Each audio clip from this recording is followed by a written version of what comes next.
Good evening, everyone, and welcome to another episode of Compass of Curiosities. Oh, we got Ian over here doing a little switcheroo on us again. Well, I am the co-host, but you're the spearhead here. You should be on the, you should be on the We're left, we're both hosts here, on so the I mean, driver's side. But good yeah. evening, everybody. Welcome to another episode of Compass of Curiosities. I'm your host, Ian Murphy, and with me today as guest co-host, Russell Stiver. Happy to be here, sir. Happy to be here. So we will jump right into it. We have a bunch of wonderful sponsors that we always like to highlight. Oh, there it is. Stacy, first one in the room. Always is. Always is, Stacy. Gotta love it. Hi, Stacy. Hi, AC. All right, so Warner Paranormal Preservation Society. Ian, you have something to say about this one tonight as well. Warner Paranormal Preservation Society is a fantastic organization that is run by the fantastic and totally bodacious body, Matt Warner. A man of many chests. Yes, his pecs are one to be dealt with. But no, we help run two locations here in Massachusetts. Actually adding on a couple more. Haven't heard much about that, but definitely a great organization. And good news for all of you if you are a paranormal enthusiast, fan, seeker, whatever it may be. Jason Hawes of Ghost Hunters, yes, that Jason Hawes just dropped his video tonight at 8 p.m. with him and JV doing 2 nights at the Harstuff Hall here in Rockland, Massachusetts, which is one of the locations that Warner Paranormal Preservation Society and Warner Paranormal Explorers run. So we're really proud of that. Cody and Satori have released videos. Austin Hughes has released video, or Ahaz, and now Jason has released his video. So, Ian, anything you're looking forward to on that episode? I haven't watched it yet, so no. So we've had a bunch of experiences over at Harstuff, along with the House of Hurt and Pain and a few others, and I'm just really excited to see what they found. I haven't had a chance to see it, and just see how that lines up with just the different things that we've seen and what we've had our guests talk about. So I'm really excited for that. Definitely check it out. You can check it out at warnerparanormal.com. Check us out on Facebook, as well as TikTok and Instagram. fantastic. I love this one. All right. Well, you were just there helping her tonight, so why don't you give a little background here? So Kimberly Ann Empowerment, she is actually a boudoir and body image specialist photographer out of Hanover, Massachusetts, specializing in making you look like you in a way that the world can see. And actually, I'm trying to find a layout here that's actually kind of good, and I think I just found it. Cohesive enough. I have some bias, obviously. It is my wife. I get to see some of the things that she gets as far as like the letters and the comments from her clients and things like that. And it's amazing to see the transformations of the spirit that actually happen through this kind of stuff. So it's really worth checking out. You can check her out at KimberlyAnnEmpowerment.com or check her out on Facebook, TikTok, Instagram, all of the socials. She knows all the stuff. But absolutely worth checking out. She is, I'm pretty sure, booked through She's booked through 2025. Well, she has bookings through 2025, but I think she actually has she has like 1 or 2 openings left for February, and a couple open for March. Yep. So definitely check her out. It was amazing that you literally just brought that up and Kim popped on and said hello at the same time. No, I think she said hello because I popped it up. Very possibly. All right, we're going to get right past this. We're actually coming back live with Get Moderated on the 11th. We're going to be live with Sarah from Get Haunted, discussing reincarnation, reiteration of souls, past life regressions, and things like that. So definitely check us out. We got about another 14 days on the old. I got in trouble on Facebook, so I can't stream on Facebook. So you can only really check me out on YouTube right now. I made a joke. It wasn't. Sully, calm down there. Wasn't any right. Wasn't anything political or anything like that. I just made a joke in one of my autism groups, and go figure. Autistic people, we tend to take things a little too literal, and I got in trouble. So check us And out. yes, Courtney, I do agree. Kim's work is absolute art. Oh, it really is. Small All right. Larry Eisler III. Definitely an amazing production company coming out of there. Such a great guy, very down to earth, very personable. So if you have a chance to meet Larry, he has a whole list of events he's going to be at this year. Still working with him on getting some details down about intro and outro videos, but we will have those soon. And next up is Jeff's Traveling Boards of Wonders. So the person that is putting the past museum, the Traveling Boards of Wonders, is also the same one that is putting on the 2025 Maine Horror or Paranormal and Horror Con in Augusta, Maine on September 6th and 7th, I believe. Definitely a great museum to check out. Definitely some great things to look at. He has it everywhere he goes with them as a traveling museum, so he goes everywhere with it. Tickets for them, as I said, the Maine Paranormal and Horror Con, very, very reasonable for what you're looking for. If you buy them now online with the VIP and party, it's $120. VIP weekend pass gets you $60. Does not include the party or the meet and greet or anything like that. General admission weekday pass is $40, and then a single day is $25. So definitely check those out. You will be able to buy them at the door, but they will go up a bit at the door. So definitely get your tickets in advance. And we are actually doing a little fun thing tonight with Jeff put out a little contest a couple days ago. Speaking of Jeff, he just popped in the room.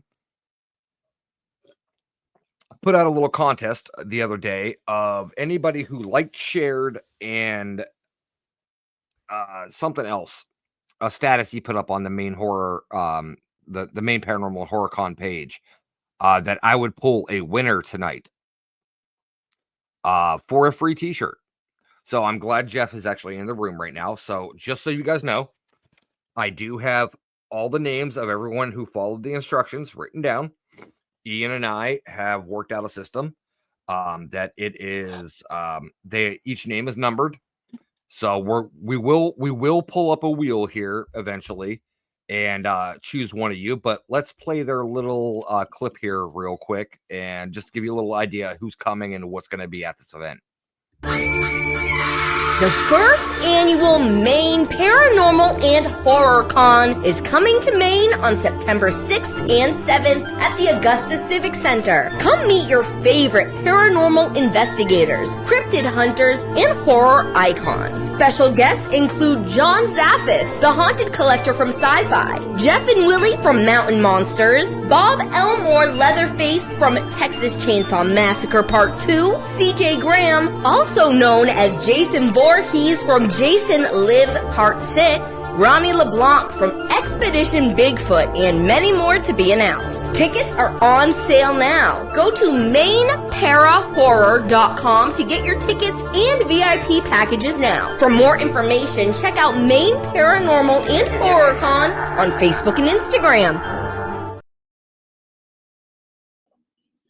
I'm back. Russ isn't.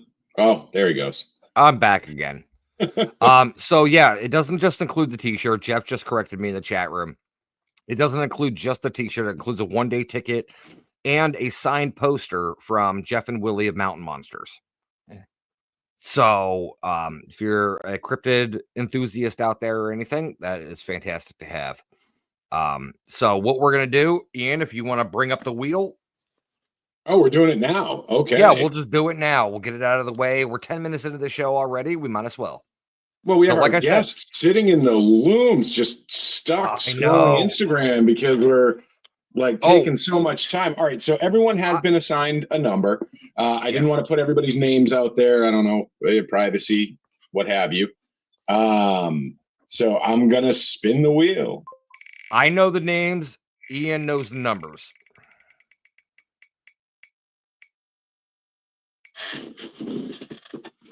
Number 4. All right. Number Number 4.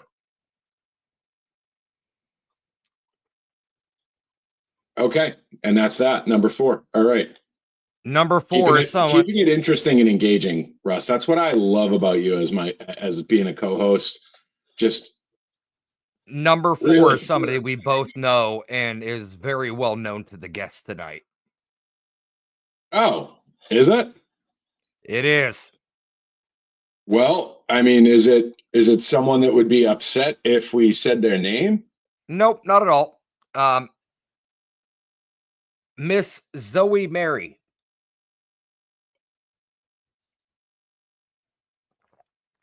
Miss Zoe Mary. Okay. All right. Okay. Yeah, I'm I actually know who we're assuming talking that. about now. Yes. But all right. So without further ado, want to bring him up. So some of you may know him, some of you may not. He is the ringleader in charge, the chief clown, the purveyor of the dark and Twisted, morbid and wild and weird, and all the while maintaining a sense of joy. I don't know if you've ever been to one of his events, ever met him, but he manages to travel in circles and bring shows to life that are, I hate using the word weird because I don't think weird's the right word, but they're definitely not, social norms. I think a lot of like very vanilla suburbanites would be, off-put or uncomfortable in there. And I was too, the first like 1 or 2 events I went to. yes, but Karens, we're talking the to you. vibe that this man creates in his events is just authentic and pure and welcoming, and it's just such a great vibe every time you go to one of these things. And that's one of the reasons why Russ and I wanted him on, was because of that authenticity. One of his big things is saying live life authentically, live life unapologetically. And so with no further ado, we are going to welcome Blackbeard himself, Paul, whose last name I'm not going to butcher. Hey guys, I would try it. What is it, Gaudreau? Gaudreau is fine. Gaudreau. All right. Yeah. All right. Close enough. Close enough. You guys are good. How's it going? Very good. well. I hope you're having a good evening. I am. Yeah. Excellent. Good night Excellent. being on here with you guys. Did you get married? Actually, I'm really happy that you're on because, again, like I said in kind of a little bit of the intro, I've been to a few of your events. I've taken your course. We've had personal interactions, and then also like on the event side and professional and things like that. And it's always such a positive experience working with you, right? And always. I know there's a lot of folks out there that don't have that same theory of me. It's a hit or miss, right? Like either it's really positive or like I'm the biggest shitbag in the world. But I think both those reactions, right, come from a very similar place in knowing yourself and having a degree of comfort with you at your core that allows you to express so freely. Yeah, I wasn't always able to do that, and I found that later in life as I started approaching 40, the ability to really live my authentic self. And I think that's what you feel when you're at my events and when you're working with me is you feel that authenticity. And it's a good feeling. It's definitely a good feeling. No, it really is, because I went to the first one in April of this past year at Barrel House Z here in Abington. Yep. And I was there in a way for your Krampus event that you did at the hall.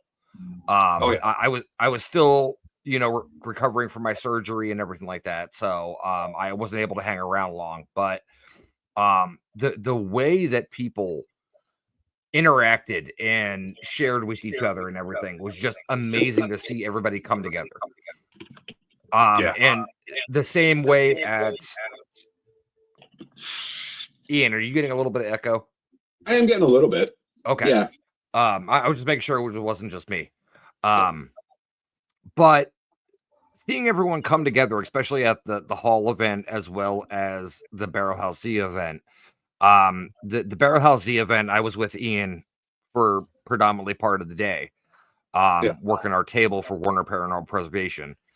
And I tell you what, the amount of smiles and people that were just absolutely happy and comfortable in being in their own skin is something that was absolutely amazing to see. And I talked to you. We went outside and smoked one time, and we talked about, you said living your life 100% authentic, and it's something that really strung a chord with me, because it was one of those things that I just, wow, I haven't done that. I didn't do that at all. And Ian, I can actually contest to this, that Paul's talk that I had with him out in the parking lot actually led me to my decisions of Gettysburg and everything like that, and my future looking after that. Nice. Because I changed myself. Yeah, good. Excellent. Well, and what I think is even more funny, Paul, is the things that are happening without your direct influence, right? So I think for Warner, right, for the Warner Paranormal Preservation Society, our first real major really just conversation and experience with you was you put on a freak show, right? Like that was our first interaction. And I went into it, and again, similar to you, mid to late 30s, I was just like, this is who I am, and fuck everybody that can't deal with it. Like, I'm just going to be me. I'm not going to be mean about it. I'm not going to be rude about it. But if you don't look like who I am, there's the door. Like, I'm done trying to fit into this space. And I'm also done trying to fit into a space that says, like, oh, if you're interested in XYZ or you do XYZ, I'm going to come into it with judgment, right? And so there was this moment for me where it was like, all right, I'm not going to expect anyone to kind of stifle who I am. And if I experience that, I'm just going to walk away. And so that really created a massive open-mindedness for me in everything, because, you put on your shows, and there's definitely parts of your show that I can't watch.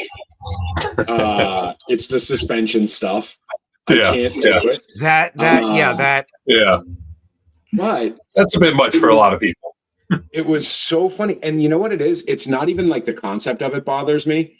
It's I've had things go through me and then pull, except it wasn't in a controlled environment. Yeah. And so there's like PTSD that kicks in for me. But that first experience, as you can only imagine, created a conversation in our group chat about, like, what's gonna happen? Like, is this super weird? Is it freaky? Blah, blah, blah, blah, blah. Yeah. And I was in this like really weird place, because I'm not quite vanilla. I'm more like a vanilla bean. Like, I got a little thing going on, but I'm not really super far away from vanilla, right? It's not there yet. But it was almost like I got to have this like brief role of a delegate, right? Where I was like, no, you got to understand, there's a lot of different ways of expressing. There's a lot of different expressions that are going to be happening. And all of it is just a celebration of self. Like, none of it is like forcing anybody to like sit down and watch. There's no moral, ethical code that's being pressed, or there's no agenda here except for expression. And it's piecemeal, it's a la carte. You're going to have fun. And what's funny is Russ saying that like he had to change himself. I had more conversations with Russ. You wanted to. Yeah. And I had more conversations with Russ leading up and after that, prior to the Barrel House Z show, of like, oh no, like, you're going to walk around and you're going to be confronted with things. And there is a lot of scantily clad people. There's a lot of suggestiveness in the events that you host. And there's a lot of directness in there too. And for me, and I think this might come from just being a bit on the spectrum, I love the honesty and just like the bluntness of it. Oh yeah. Where it's like, this is it. This is right here. Here you go. That's the idea. Yeah. Like, I'm going to say exactly what I mean. There's going to be no minced words. It's going to be very, very direct and very, very honest. And so that created to me a sense of like, oh, I really enjoy this crowd. Like, Yeah. I'm not into the same shit or anything like that. Like, I don't use shit as a pejorative or a derogatory. Like, I'm not into the same stuff. Yeah. Different strokes for different folks. The thing I find, but the truth of them, like the genuineness of everyone, is impossible to ignore.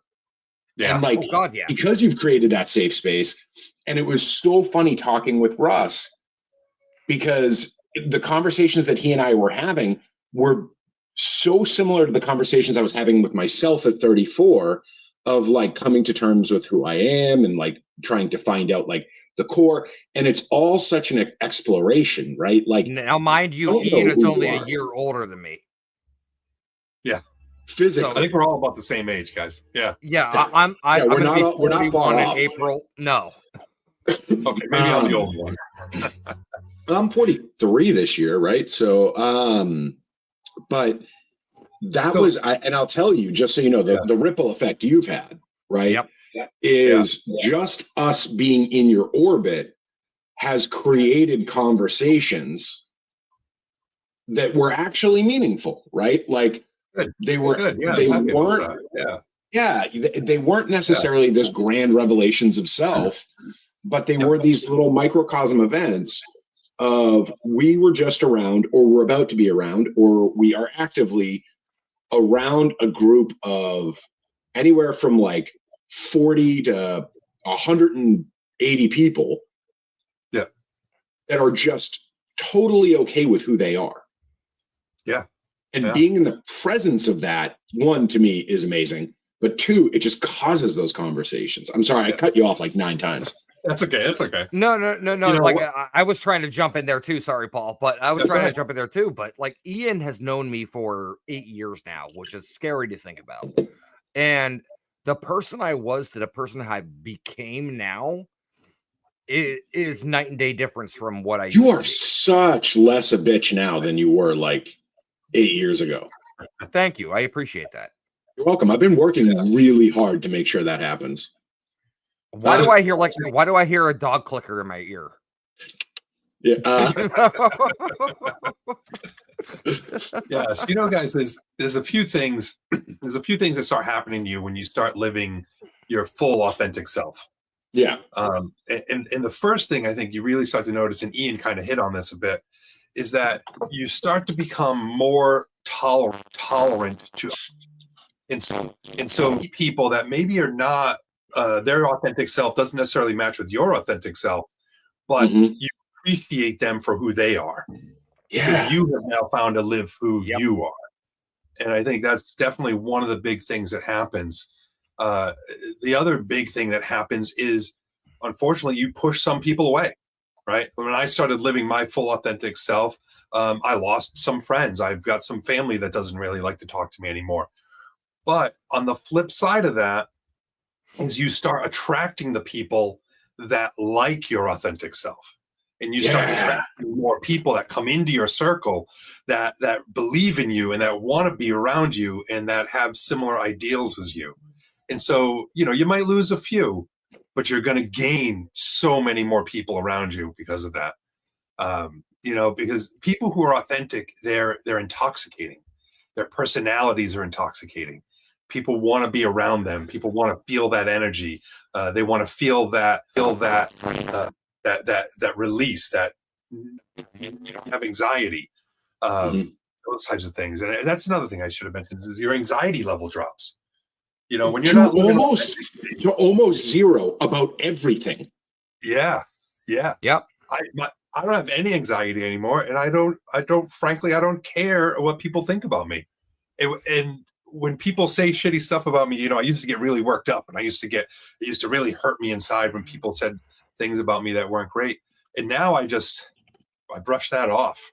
That is the easiest thing to brush off now because I know I'm living my authentic self and I know I'm not doing anything wrong. Yeah. And so now your experience, because I've had kind of a bit of a weird journey, right? Like at 33, I was diagnosed with autism and ADHD. by the time I was 36, I was working under a manager who actually appreciated that about me. And so there was even more encouragement for me to accept that part of myself and really live that part of me very ostensibly, right? Yeah. And so for me and on my journey, right, like I actually landed an incredible job and built a very resilient network in the course of 4 to 5 years of really embracing who I was. And it was because it was authentic, right? It was because I am actually being me. And there's an honesty that people feel on that. And there's a trust that builds almost immediately. Whether you like me or not, I'm predictable. Yes. Like That's I am like, you know how I'm going to be. No, you are not. I'm very predictable. No, and I'm going to say this with this coming up right now on February 8th. Mm-hmm. We need more wood. That tree looks good. Yeah. And you've known me long enough.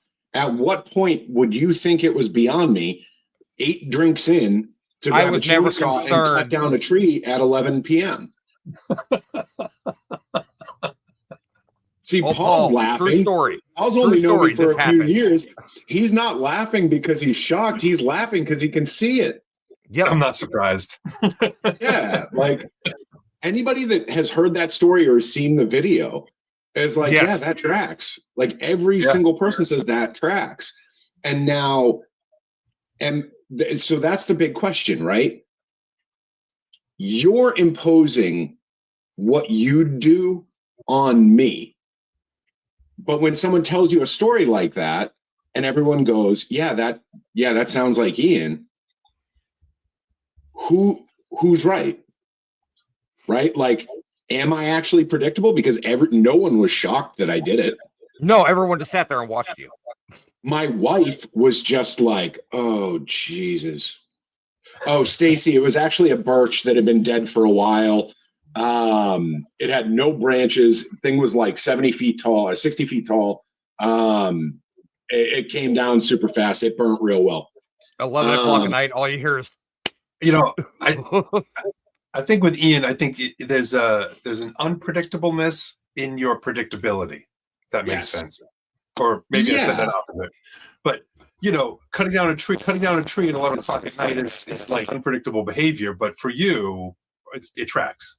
Yeah, and so, but there's also this moment where part of who I am is impulsive, right? And there is this spontaneity that I need to feed, right? And by nature, and if anybody in the comment section on the side here can attest, I'm a bit of an entertainer, like especially when like I'm hosting an event, right? I want to make sure everybody's having a good time. I want to make sure that there's a story about this. I want to make sure that it's memorable. And especially in those events, that's really when that predictable chaos manifests. Where it's like Ian is going to do something that is outlandish and ridiculous, but it's imminent. Like we all know it's coming. No one's going to get hurt. No, but it's coming. So we're like just waiting on it. We're literally just sitting here going, when? Yeah, when is it going to happen? Right? It's not a situation of if, it's a situation of when. And so I want to touch on a couple of things, right? Some things that I think are really important tonight. So we're in the paranormal space, you're in the event planning space. We do a little bit of event planning. So there's a bit of overlap in obstacles and struggles, right? Sure. So as you've come through and you're trying to be your authentic self, you're trying to be your genuine self, trying to be 100% honest and really live your truth and express it, right? Because having a conviction and not living it is worse than not having a conviction, in my opinion. Absolutely. Right. So because what you're doing is considered fringe, right? What you're primarily, okay. what you specialize is more fringe related, right? Yes. Yeah. What kind of struggles have you had dealing with whether it's public backlash, community resistance? Because you've built a very welcoming community in a relatively short order time as well. Like just having, Yeah. I mean, Blackbeard Endeavors has really kind of, I mean, it launched like the year I met you, right? Like, yeah, it's only about 2.5 years old. yeah. So I mean, yeah. it's relatively new, but it's taken a life of its own for sure. Yes. Yeah. What are some of the things that you kind of come across when trying to be 100% yourself? Because sometimes being yourself can lose you things, right? Like it definitely does. Yeah. Okay. It does. But I don't let those things, set me back. Probably the biggest challenge I've had, the biggest challenge I've had to date is usually about venues. Like I'm looking at a venue to run a show at or run a market at, and they'll look me up online and they'll see what type of things we do, and they may say that's not for us. Yeah. And that's fine, and it doesn't bother me. It doesn't bother me at all. I don't get offended at all, because I'm living my authentic self, and if that's not what they want, then I also don't want to be there. Right. So I don't want to be at a place that's not going to like me. That's part of why we keep going back to the Met, because they fucking love what we're doing. Yeah. So yeah, we keep going back there. But that's probably one of the bigger challenges. There definitely was pushback from the community. We run in a little bit more, let's say, kinkier circles than normal. And that community definitely had a lot of pushback on us in the beginning. And that was really because we were different. And we kind of came in like a wrecking ball. I went from doing house parties to throwing a Halloween party in a church in like 6 months, So we just came out swinging. We came out swinging strong. And we're just living our best life, But that ruffles feathers. Some people said about that, and it's usually people that have not found their authentic self or have not found the ability to live their authentic self, and so see a group of people doing that, they get upset about it. How come you can do that and I can't do that, right? Or how come you're allowed to do that and I'm not allowed to do that? And they just haven't found that they are allowed to do that. That question is one of my favorites, right?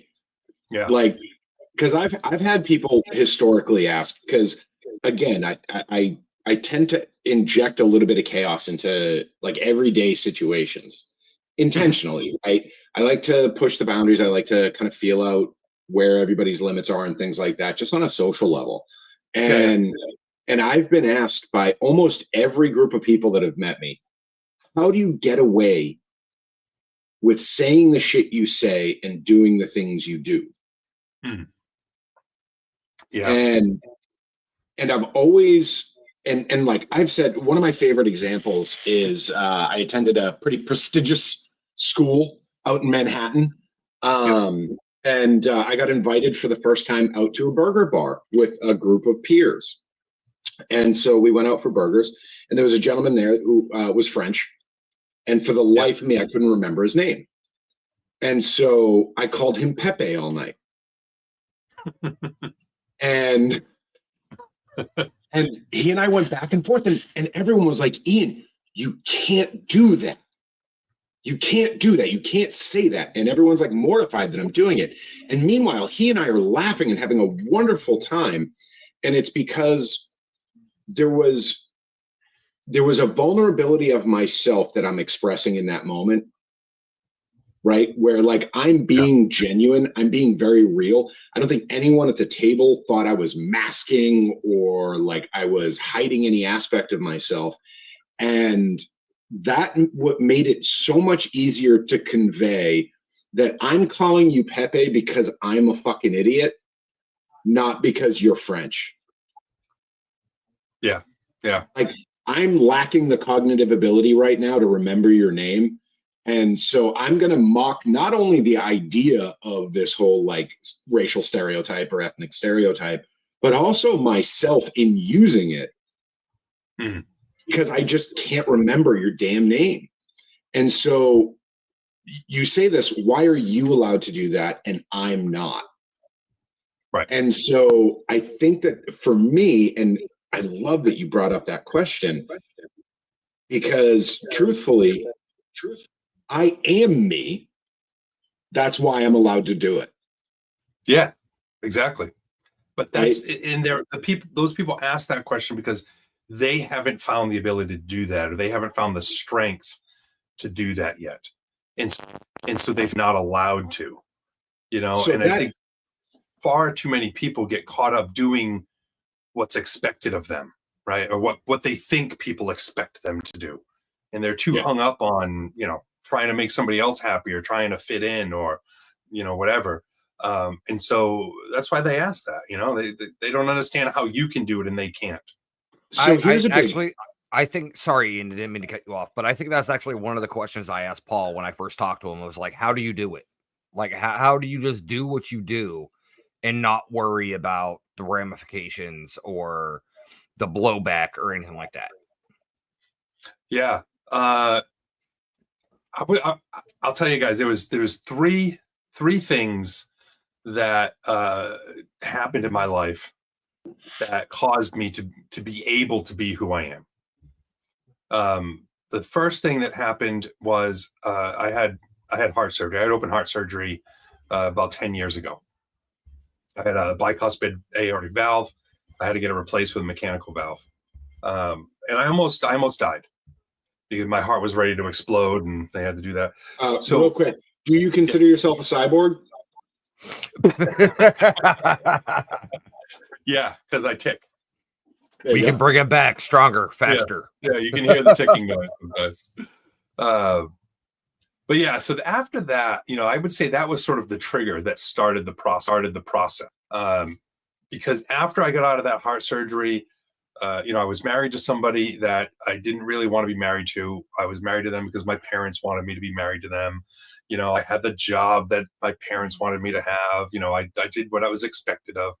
And so after the heart surgery, I said, I'm done. I don't want to do things I don't want to do anymore. And we ended up getting divorced.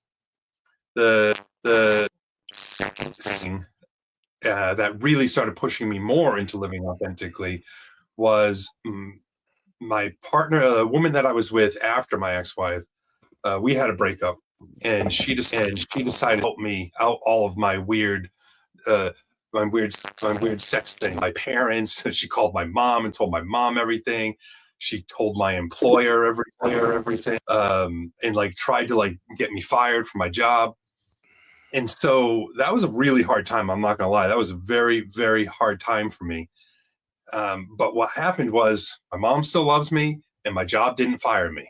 Their point was, hey, that's in your personal life. We don't need to know. We don't care. You're doing your job is fine. So that was really good. And then the third thing, the final thing where I finally started living authentically is when I realized I did not need my father's approval for anything anymore. And not to get really heavy into that, but go to therapy. No, go ahead. We're all heavy on this show. No, Paul, because I'll be honest, a major tipping point for me was when my father passed and his approval was no longer available. Yep. Yeah. And so for me, it was stepping into his role of being and again, Russ knows, my father was the one that everyone called. Yes. And it didn't matter what it was. If you needed an emergency appendectomy, you called Murph. If you needed a transmission swapped on your 76 Chevy, you called Murph. And it wasn't until he passed that I actually came into my own, as it were, because it was it's so there was just such a looming shadow and expectation of who I would be while he was here that it was impossible for me to be me. Yeah. Well, I remember Ian, and he before Murph's passing, which is coming up on the anniversary. What is it now?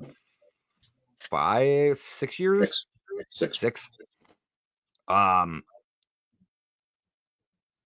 knew Murph because I was a bartender at the Elks Lodge here in Massachusetts, and Murph was one of the first people I met. And tell you what, he called me son every day, like I was his own, and he would. No, that was pejorative. That was no. But he would insulting you. He would yell at me like I was no other. But I knew Ian prior to everything. No, you didn't. No, you didn't. You knew my father before you knew me. I know. But I said prior to him passing, I knew you. Oh. All right. Apologies. But no, that's fine. But Ian brought up a good point, and he's not looking for authorization or permission. He's literally telling you, because there have been multiple times that he's texted me and was like, hey, I'm going to do this. And I'm like, not a good idea.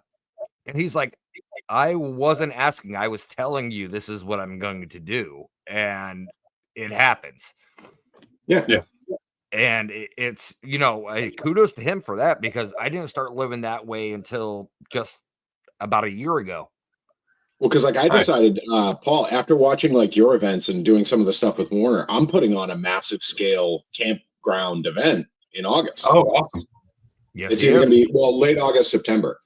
Don't do this. Don't do it the same weekend as mine, so I can go. All right. Yeah, well, definitely.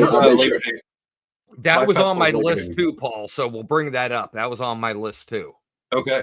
Desperately. So, Paul, I campaigned for Kimberly and Empowerment to go last year. Mm-hmm. He did. Should have. Well, no, and that's the thing is couple reasons. One, it's an amazing event for her to actually go and do her photography and everything like that. And the boundaries of her photography are going to be respected, right? Yes. Because in your circles, more than any other circle, yeah, boundaries are respected. Yes. I was gonna say. Hold on, I'll be right back, guys. So, what your events are definitely something not of the faint of hearted.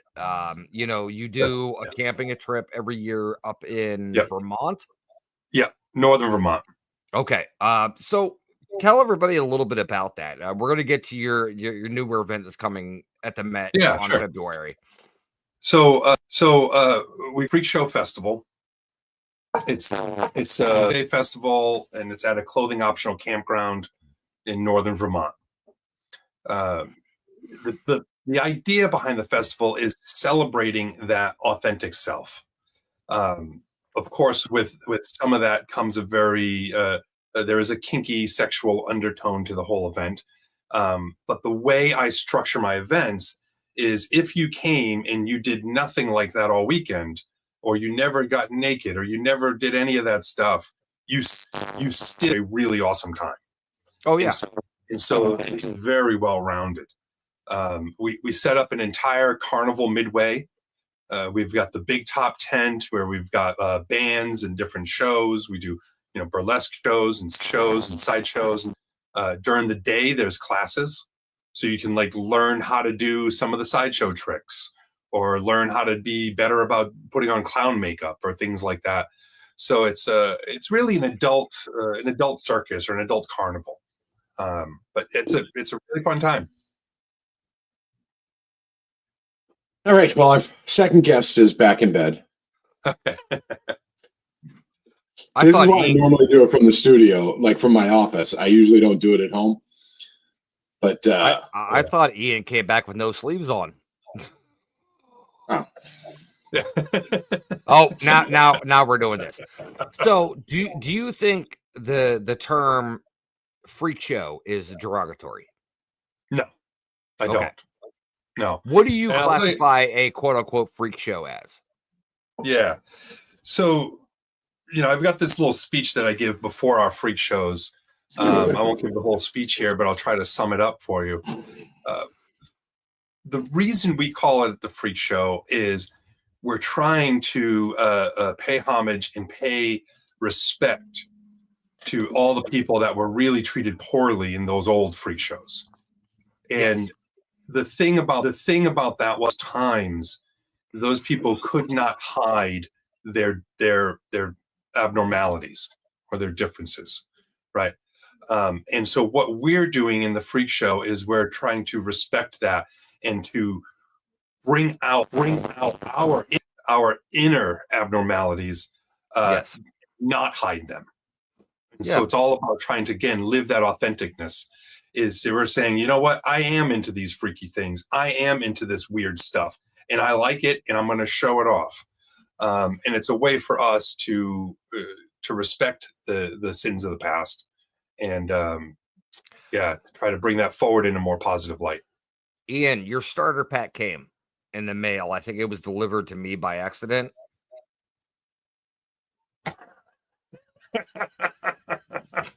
No, sir.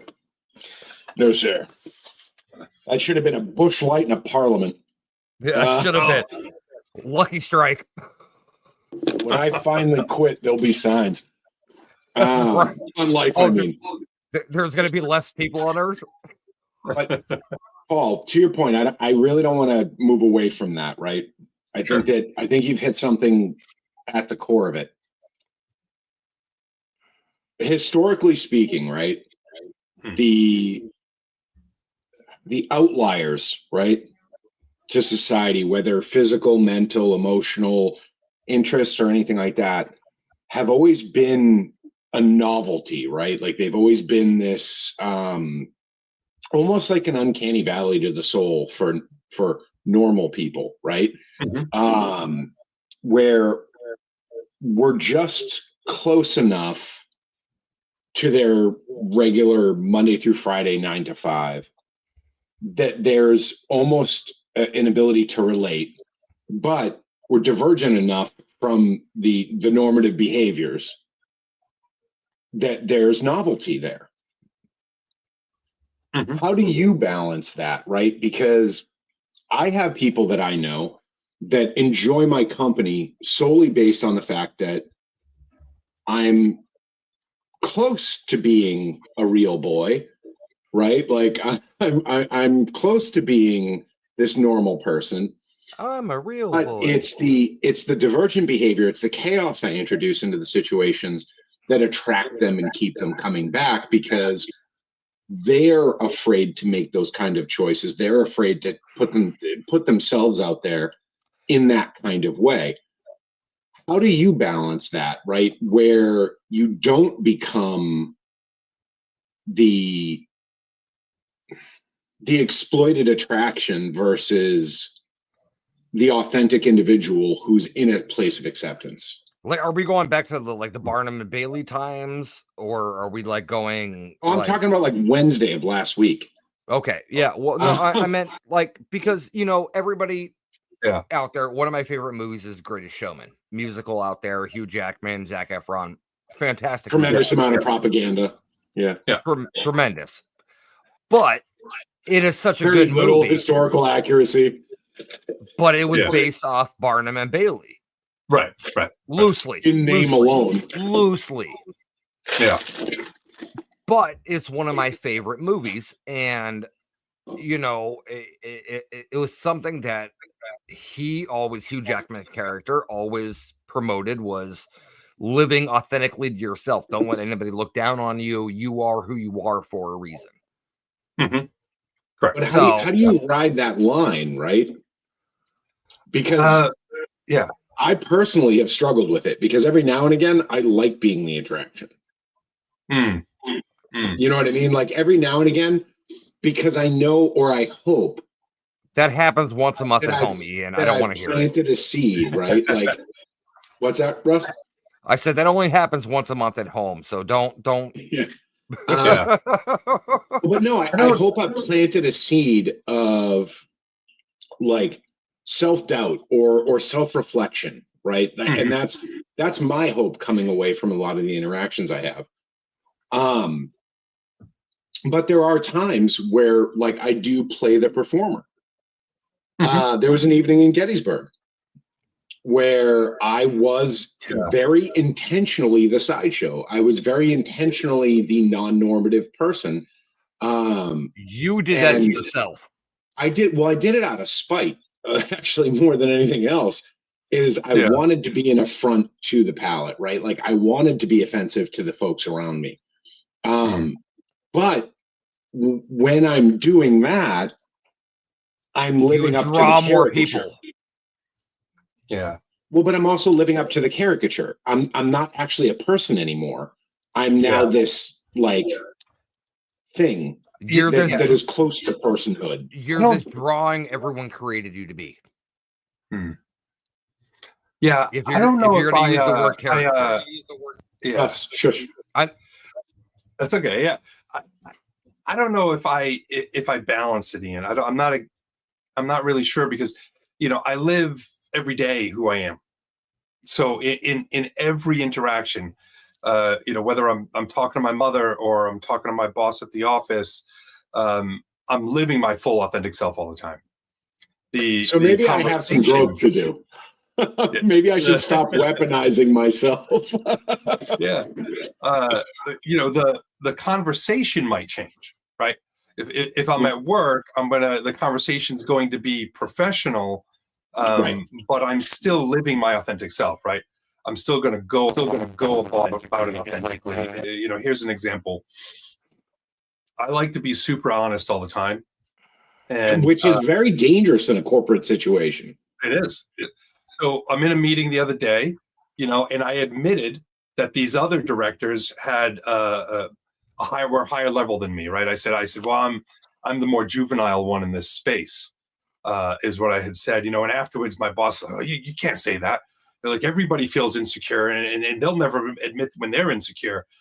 And my answer to that was, I don't care. I don't care. Yeah, I'm not insecure. It's just a fact. Yeah. It's just a fact. Yeah. It's just a fact. I am more juvenile in that space than they are. And so I live that authentic self no matter what, right? It doesn't matter who I'm talking to. And so I'm not going to talk about kinky circus shit all the time, depending, I'm not talking about that to my boss, but, which is why because I have always. Yeah. I have. My boss called me Blackbeard the other day. That was weird. Oh, but it must have been nice. Yeah, he came into my office and he was like, "Hey, Blackbeard." And I was like, "Oh shit." Oh, I'm sorry for a second.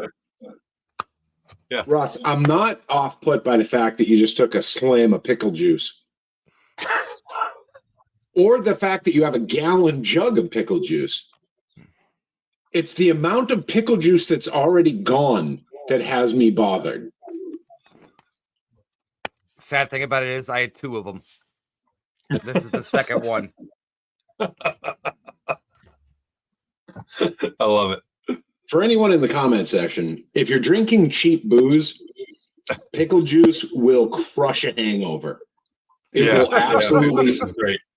A couple of picklebacks and you are not going to have the hangover. However, for those of you who are younger in the comment section, but above 21, the higher quality booze you drink, the less of a hangover it gives you. I just enjoy pickle juice. I'm sorry. So, Paul, have you never felt the urge to weaponize your authenticity? No. What do you mean by weaponize it? I'm not sure. I understand. Russ knows exactly what I'm talking about. You mean like I'm sorry. Meg knows both of us really well. And the fact that she at no point, knowing Russ, was like, nah, he wouldn't drink windshield washer fluid. Her brain immediately went there. Next up, cooling. So what I mean by weaponizing my authenticity, right, is so I worked for a major financial institution. You guys know which. Yes. I don't broadcast it. However, the corporate speak and the whole kind of hot word conversations that would happen, I would intentionally disrupt those type of things. Yeah. With violent honesty. And I use the phrase violent honesty, not in that I'm being hurtful, but the atmosphere that I'm currently in does not allow for truth or honesty. Like we're in a place where, you know, placation is king. So when you come out and say, now granted, I've gotten emails and phone calls and things like that asking if I'd be willing to come back to my old job, and directors of divisions have reached out to let me know I'm welcome whenever I'd like to return. Those are the same directors that I've asked in a group meeting of 50 or 60 people, what the fuck are you talking about? Like, you've said just so many words and nothing has actually manifested as a meaning. Yeah. And so when I mean by weaponizing your authenticity, I mean delivering your authenticity in a space that you know it's going to be received negatively, but you're doing it to cut the quick of someone else, right? Like you aren't doing it maliciously. I have that you don't, that I need to work through. But when I'm around people that are just so caught up in the fake version of themselves, I get feel the need to just be extra me. To really like drive home that like you aren't you. I don't know. I don't know if I refer to that as weaponizing, but I definitely have been in situations. But it hurts people, right? Like it can hurt people, which is why I say it's weaponizing. Like, it doesn't physically hurt them, but like, you know, Russ has seen it. I've done it. Paul, there have been many times I've literally sat there. I've gone out to drinks, gone out to a party, gone out to a bonfire with Ian. And he'll say something to me and it catches my attention. And I'm just like, I've done it to you a couple times. Oh, yeah, I know you have. This is why I'm bringing this up. And I just pass it off. And I'm like, that's Ian being Ian. Yeah. Whatever. I'll get home and I'm sitting here having a drink on my couch and everything. Hours after this interaction. And I'll literally be sitting here going, that motherfucker. Son of a... Well, it's like, but when you know yourself really well, it's very easy to know the people around you on a level that they might not know themselves. Yeah. And plant landmines for them to just find. I would say the only time that I've ever done anything like that would be when I'm around. It's always as a group of guys. You know, usually it's like guys that I work with or somebody like that. Guys that are going to the golf club. You know, and I'll be hanging around with them, and I can feel and I can smell the inauthenticity coming off of every single thing they're saying, and it starts to disgust me. And then I will start talking about something in a way that exaggerates how I am about stuff, which I know is going to make them uncomfortable. And that's what I mean by weaponizing, right? Because you're displacing some comfort in someone else. Paul, I can say this, and this is no offense to you or anything, but I could never see you going to a golf club. You want to hear something? Paul and I will go hit 18. Yeah. Let's go. Let's set up a date. I used to go to golf outings, and I was the Commodore of a yes. Ooh, sir. What? Yeah. So, Paul, I got gorilla syndrome. You know what that is, right? I lived a different life. I lived a completely different life before. I have gorilla syndrome on the golf course. Oh yeah. I can't do it anymore. 300 yards anymore. Yeah. Absolutely. It just feels too fake. I can't handle it. So, Paul, I think if you came golfing with me, you'd lose a lot of balls. It's not about the golf. It's about the 4.5 hours without your phone. Going, having drinks, having a good time. With the, golf cart coming through every 35 minutes, dropping off a 6-pack. The cart girl. Yeah, well, Russ, I'm actually. I can't do it. I think you're about to say the same thing I am. You know when you're like addicted to cigarettes or you're addicted to alcohol and then you stop? No, right? No, I don't. No, I have no idea what that's about. Like, not even a little bit. Okay, well, not even a clue. I've heard of people going through this. And then when they stop and then they smell cigarettes, it makes them sick. Yeah. You know, you've heard that before. Oh, there's no worse group of human beings than former smokers. Oh, God, yeah. What I'm saying is like me thinking about going to a golf outing right now. It's just repugnant. Like the idea of you even talking about bringing me golfing is just, I feel like I need to throw up. Oh, God. I can't. What about horseshoes?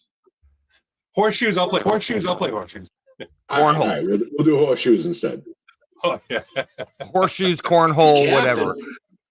Who's captain? Oh, that's turn. That's you? Okay. Yeah, captain is me. Yeah. Are you like Robin Williams? Captain. Are you really Robin Williams people over here? Oh, Captain, my captain. Like, no, are we going straight? The captain, right? It's not active. Yeah. All right. I thought we were going straight dead poets. That's actually one question I have had that has been burning in me off and on. Ian, you got it now. We got him on. We got him locked into the hook. So, questions. Paul, All he has to do is leave. Blackbeard endeavors. Yes. And a I know 19-inch white beard. Yep. Yeah. How did we land on Blackbeard endeavors? Were you afraid of Tolkien coming after you with the white beard, or like? It was black before, but all the shit he's seen since then turned him white.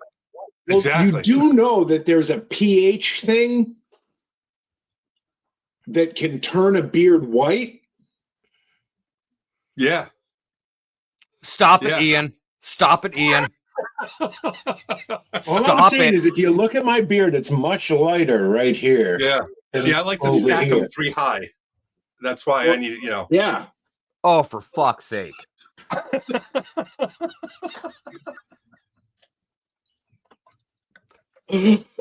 Literally in my head, I literally just saw this. Paul, that was amazing. That was amazing, Paul. I like to stack them 3 high. I saw the picture you had before your event recently. Yeah. 3 high tracks. Yeah, the tracks.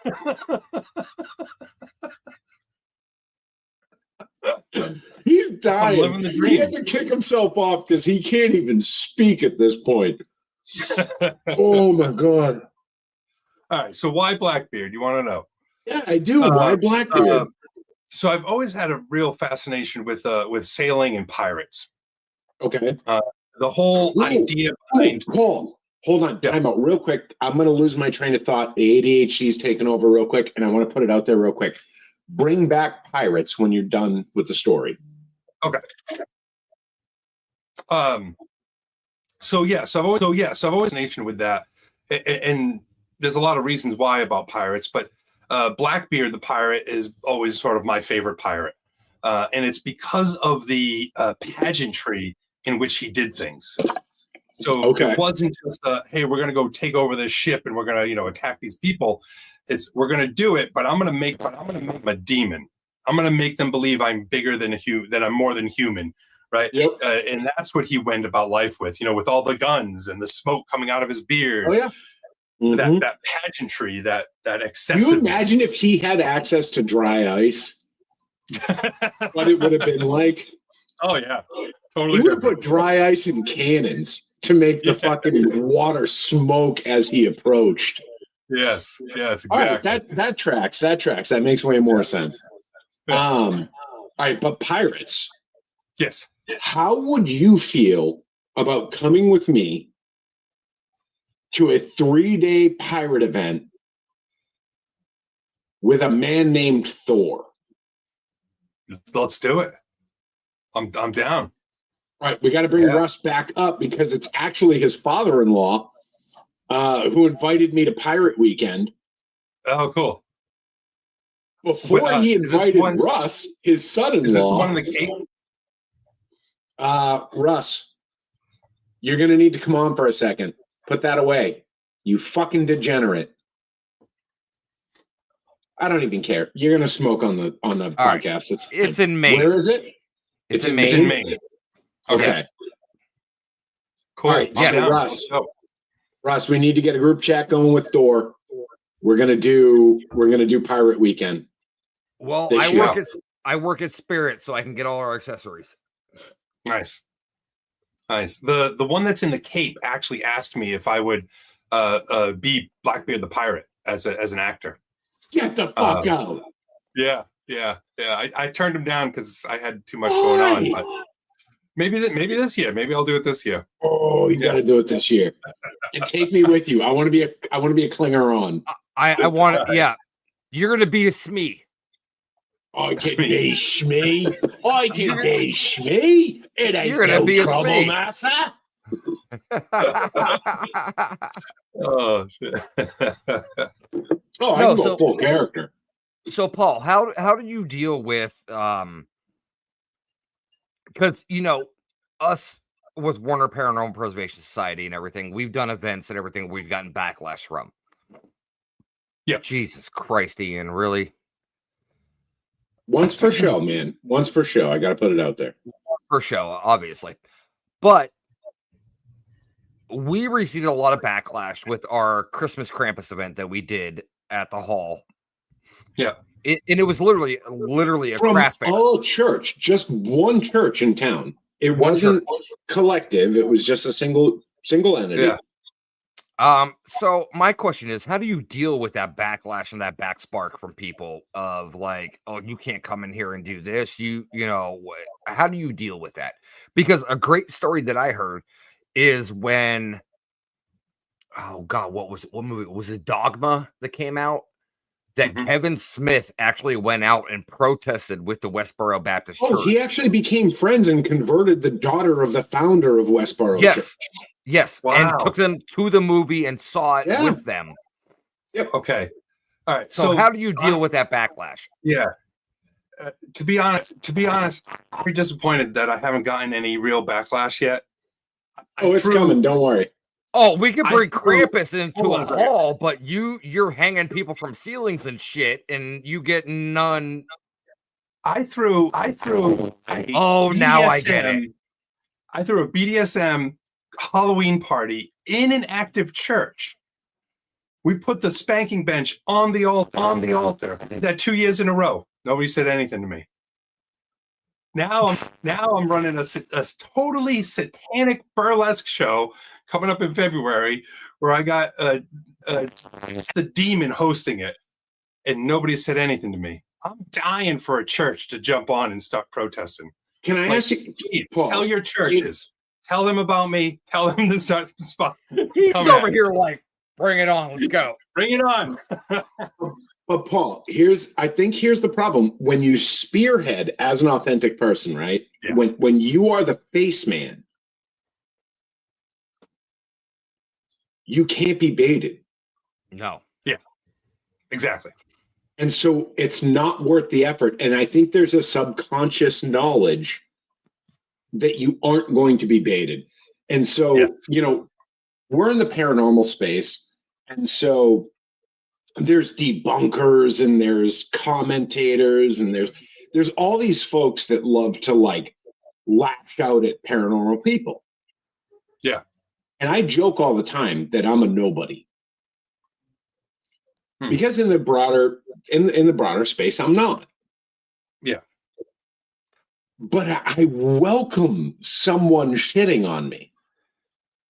Because there's just so much. There's such a profound apathy I have towards their opinion. By the way, I do know will shit on you. Ooh. Oh.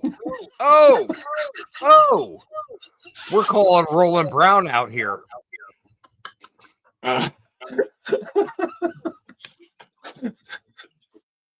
Sorry Did you know you're from Ohio? I couldn't resist. What the fuck? Hey, look, there ain't nothing quite like an old Cleveland steamer to finish the day off. You know what I'm saying? Little Cincinnati bow tie. And it was some pickle juice. But so we're kind of at the end here. We're actually 11 minutes over, but we don't have anybody coming up behind us ever, which is why I love this show. Yep.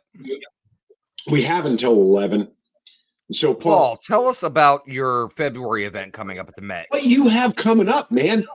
Just whore yourself to the media now. Just sure. Yeah. So February in Pawtucket, Rhode Island, at the Met, we're doing what we're calling Sanctum Sanctorum, and it'll be hosted by the demon Asmodeus. We've got an actor coming. We're going to do special effects on him. And this show is split up into two parts. We've got the soiree and we've got the spectacle.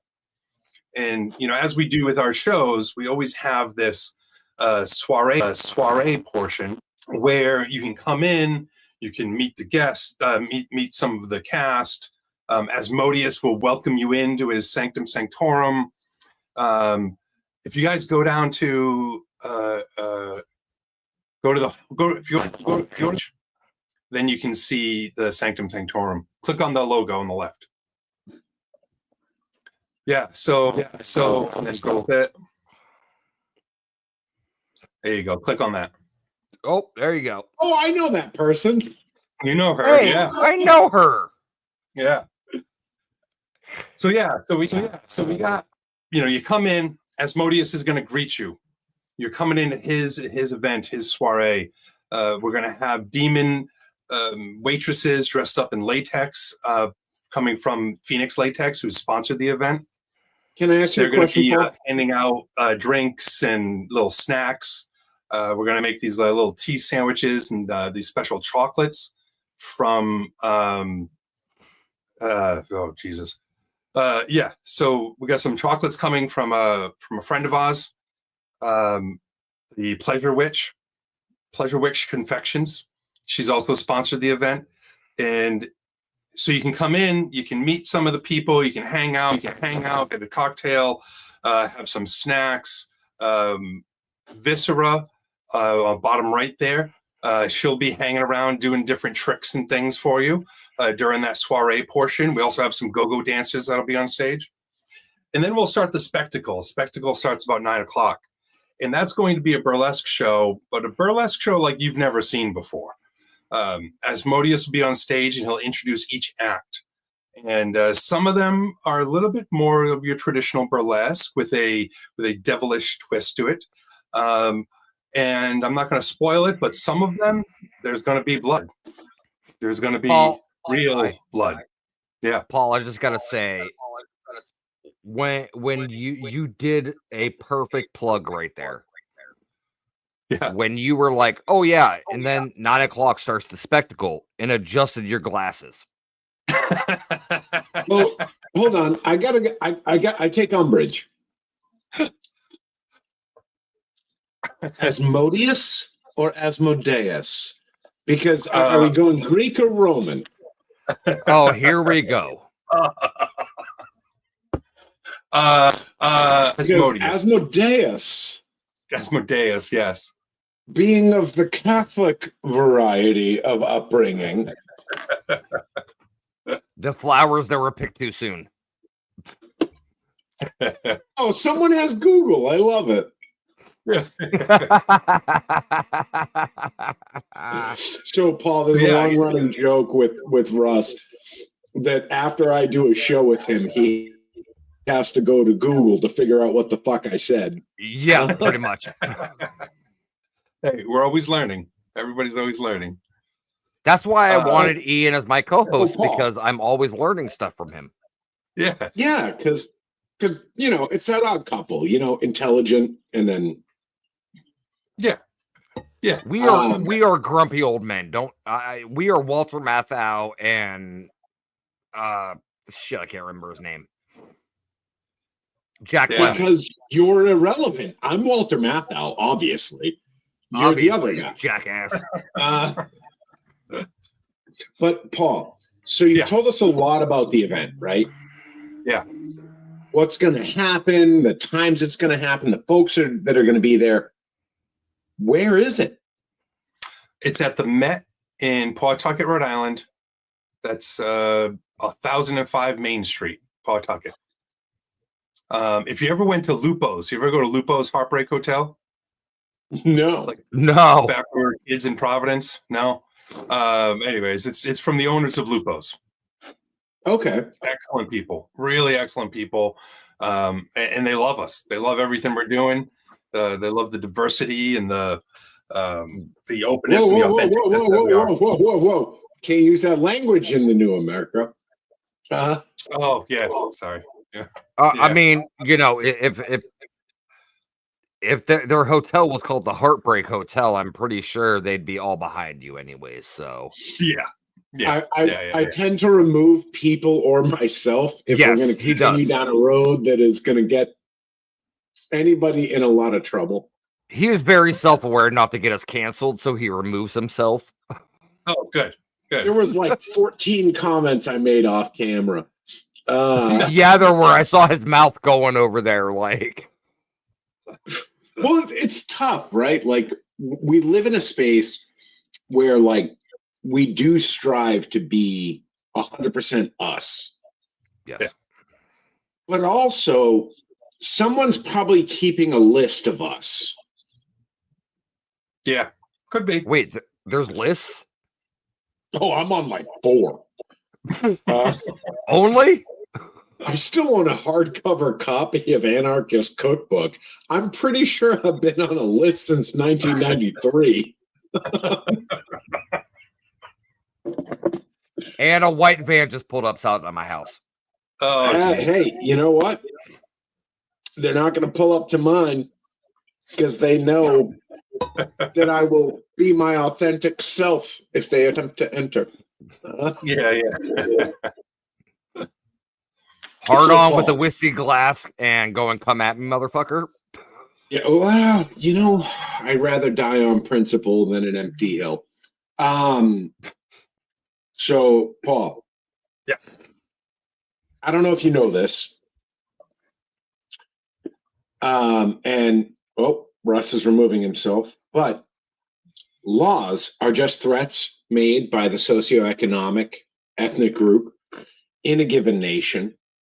It's just a promise of violence enacted, and the police are just basically an occupying army. Yeah.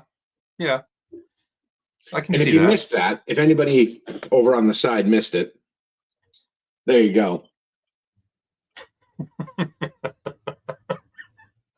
So, Paul, my authentic self is like rapidly moving to like anarchist.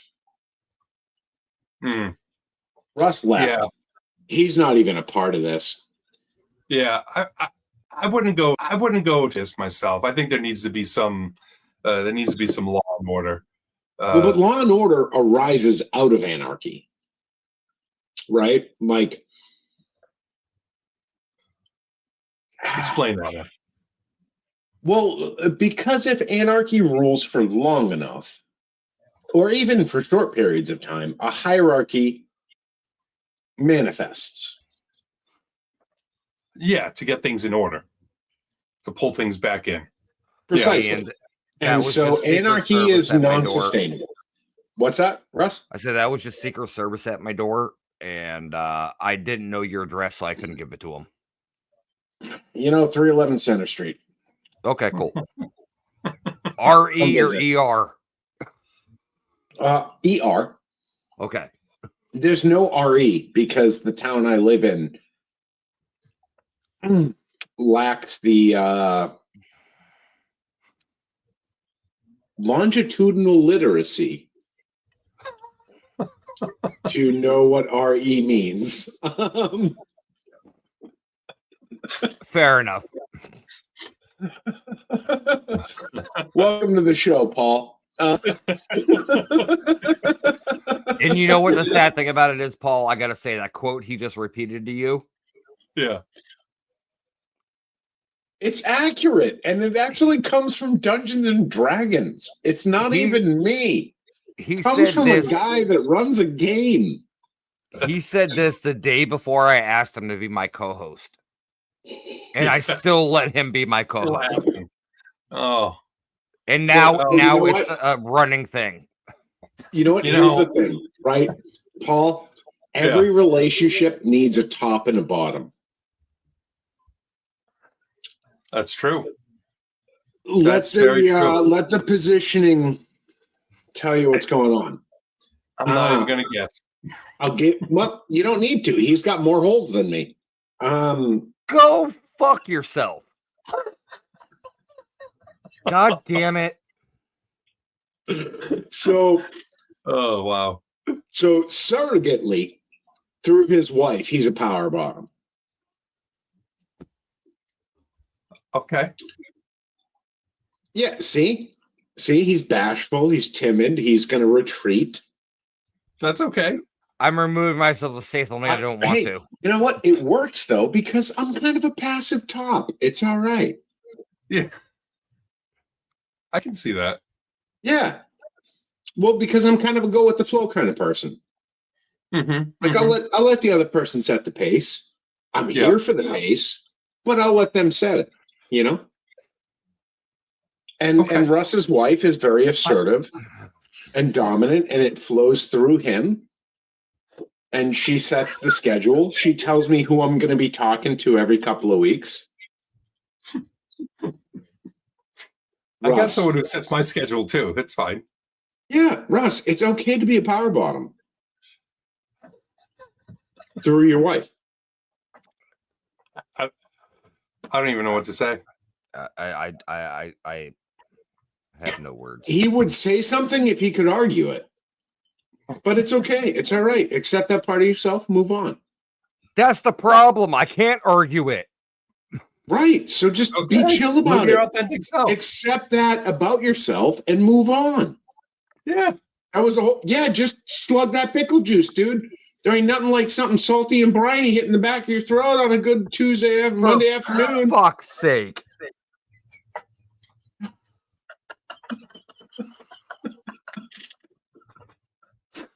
Oh man, yeah. So, Paul, the show's supposed to be an hour, but we can keep going. Okay, we can keep oh, you know what it is? You know what it is? So, Russ is truly on that journey of self-exploration and self-realization, right? Oh, yeah, look who finally decided to show up an hour and a half late. Hey, what up, dude? Heard you turned down the hot tub at one point.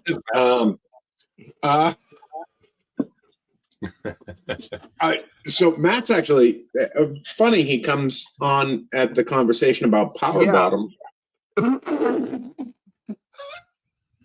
Oh wow! You know I what's need my weird? Emotional support raccoon. You know what? You know what's weird though? Yeah, is most dudes are uncomfortable with that being who they are. You know, I know a guy. I know this guy. I'm not going to say his name here, but he's been to a lot of our stuff. He's performed at our shows, and you know, he is a heavy weightlifter. He's a big bodybuilder type guy. Yeah.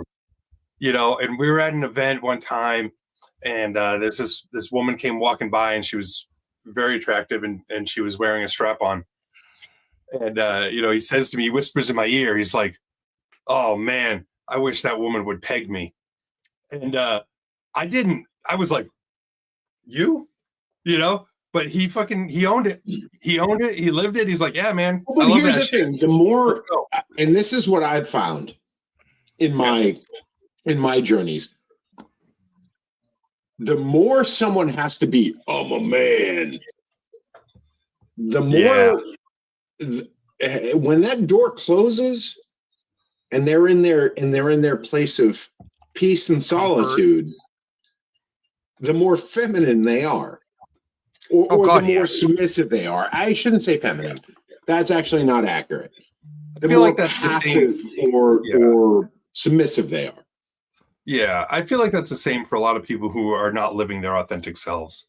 Like, especially like it's that dichotomy, right? It's the dichotomy of who I'm supposed to be versus who I am. Right. And they're overcompensating for who they really are to make sure people believe that they are what they think they should be. Well, yeah. And it's so I have quite a few friends that are in the LGBTQ community. Mm-hmm. And I've dropped the F-bomb, the rhymes with maggot word. Yep. And they laugh hysterically because they know they're not who I'm talking about. Yeah, it's context. I'm talking about the people that are like, I'm super straight. I would never kiss a dude. Yeah. And at the end of the day, like, those are the ones that you find out are like, it's reaching under bathroom stalls. Yeah. Yeah. I feel I get sad for those people. There's this guy who came to our festival last year, and he's also a very fit, masculine looking guy. But he's walking around wearing I think he had a pink thong and a tutu on. Good for him. What's wrong with that? He had that word written across his chest. And it was great. And I started talking to him, and he started talking to me in this way where he was like, no, those fucking faggots and blah, blah, blah, blah, blah. And he was like really like derogatory and hard towards a bunch of these queer people. And I just looked at him like, did he lose a fantasy football game? Like, no, he is just a very confused man. And I found it sad. Well, do you think that's an expression of the insecurity that he has towards himself? Or do you think that that's what he wants other people to treat him as? I think because I'm always confused by that. I think when he was talking to me, he felt like, because I'm a masculine looking person, he felt like he needed to say the right things. That sucks. That's what I mean, right? To match your appearance, almost. Right, to match my appearance. Yep. Right. But he really didn't need to do that. By vaginal pH, just stacking 3 high. He just had a treatment 2 hours prior. You don't routinely watch our show, but Russ chose our acronym. Shut up. Shut the fuck up. Which, instead of like CC and ignoring the of, he chose to go full cock. Yeah. Cabinet of Curiosities. Got it. Yeah. COC. Cock. He is so fucking red right now. I want to start calling my so fucking blush, dude. I want to start calling my followers. I feel like if you stand up and lift your skirt, you'd be less red in the face.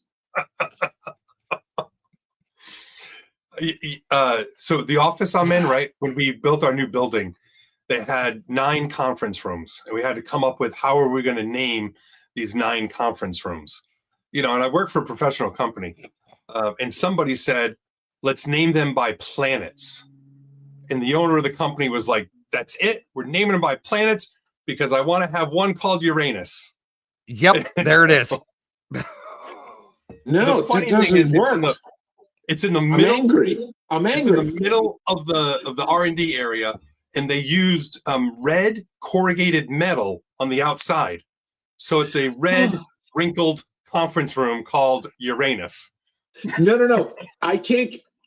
Hilarious. Fun fact. 9 rooms? 9. What's the 9th room called? Pluto, of course. Not a planet. Maybe we're not the smartest. Oh, shit. Look at that. Rob's here. Dad's coming in to kick us off. All right, we got to get out of here, I think. Robbie, are you here to let us know that we've gone too far over? Oh, he is here. Yeah. Speak of the devil, he shall appear. Wait, she... Oh, well, to be fair, Sarah is the boss. Rob's just kind of here as the figurehead. Because every major organization needs a male figurehead. Rob is here. Sarah's the boss. Lord. No. Rob said we're still the devil has arrived. Okay, cool. No, we got the thumbs up from Rob. We're still good to go. We're not getting kicked off. No, I'm actually Rob really has the enjoying. ability to just jump in at any point, so He does, and that's what really. I gave him full me. access to our streaming platform, so he should be able to hop in if he wanted to. Oh, and if you want to talk about a power bottom, ooh, oh God, Rob stack of dicks.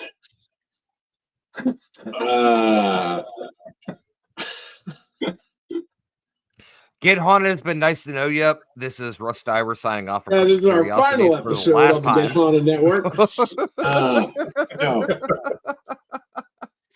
But so it's really hard to like, because and truthfully, Paul, I'd love to have a like NC-17 episode where like you and I just go down some rabbit holes, right? Let's do it. I got some stories. Let's do it. Well, so this is technically, I mean, Russ started this show, right? Like Russ did all this, so I wasn't going to do it on his. But since I'm telling you, let's do it. We have 28 minutes until the next show on our network comes on. Oh, we're gonna do it right now. Which I think is still on, huh? We're gonna do it right now. Okay, cool. I'm paying attention. You said go for it. Well, I thought bringing him back on, so I was looking at dates. Oh, like future dates. I was talking about burning it to the ground right now. No, go for it. Set the shit ablaze. So fuck it. No, burn it all down. It's after 10. Exactly, Kim. We got to keep rolling. All right, hit me with the questions. Let's go. Keep rolling. From not only like one of the founders, the founder, not one of the founder of Get Haunted, but also my wife. So it's after 10, which means she's beckoning you to bed. We can get spicy. Rules are for weaklings. Exactly. Rules are for weaklings. Yeah. So I've taken one of your rope classes, right? Like your Nagiri? Kimbaku. What? What's that? No, the word you just used. Oh, Kimbaku. Kimbaku. All right, there was a different word that I knew it by. Shibari. It's the tying. Yeah. Does Blackbeard know any living Ouija boards? No, but based on our conversation that we're about to dive into, he'd be willing to tie you up and see how you spell. So Damien, Paul, you probably don't know, he has Ouija boards tattooed down his forearms. Oh, cool. So he has each side of the Ouija. I do know a living Ouija. Oh, you do? Yeah. Look what he does, Ian. Come on. I mean, this is my bedroom. You see where I'm at right now? Paul, yeah. I'm not the guy that would be weirded out by that, though. I thought that was your office. Like, I have a pig corpse, an octopus corpse, and 3.5 pounds of bone sitting within 1.5 feet of me. I sleep next to human remains. Oh, on the other side of our bedroom wall is Bob the human skull. So like, are we like having a shitting contest now? Like, no. What we're gonna do is I'm gonna take 2.5 minutes, well, maybe 4.5, and I'm gonna step away. And Russ, yes, sir. In an attempt to get you closer to you, I want you to ask Paul some questions. I've been doing that all night, but thank you, sir. No. Hold on.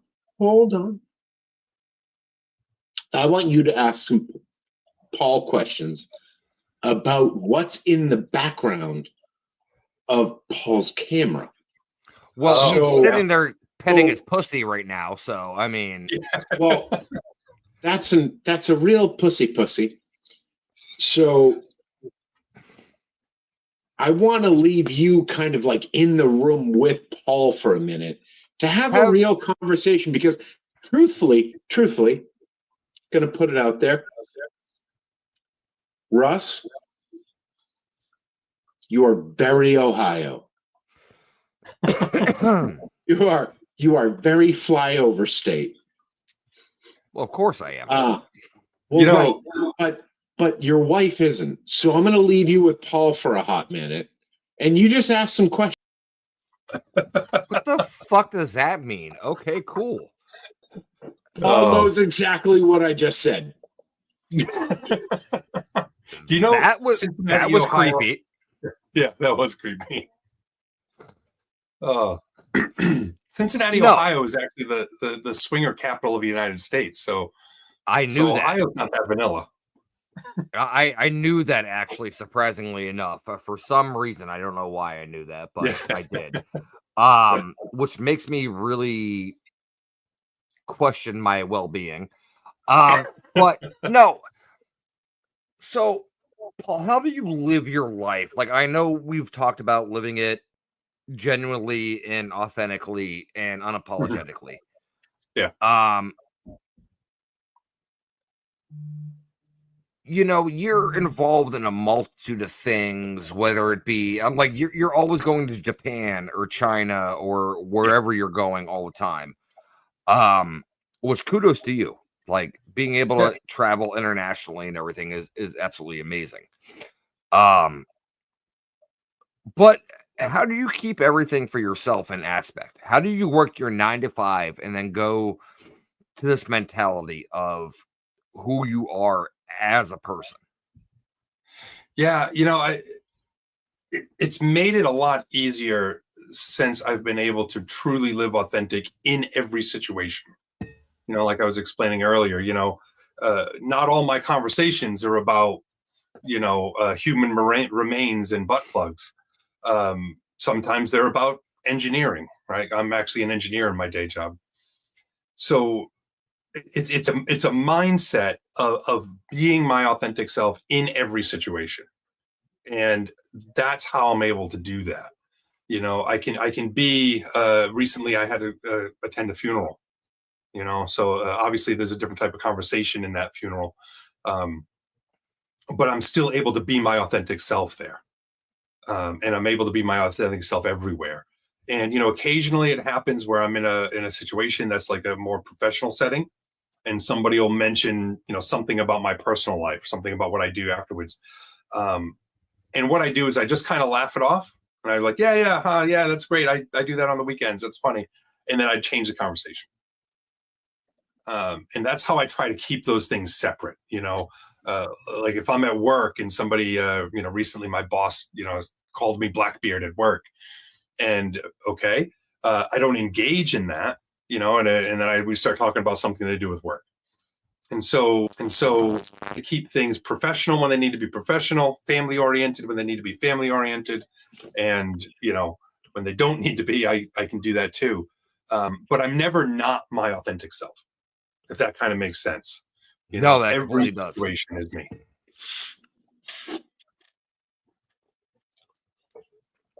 No, and that's actually a very good point, because it's one of those things where you know how to separate those lines.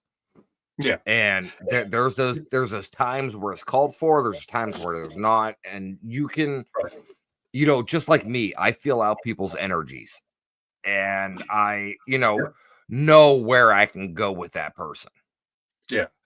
I don't like making people uncomfortable, you know, and so when I do meet somebody that I know is not going to approve of what I do in my personal life, I'll make no mention of it.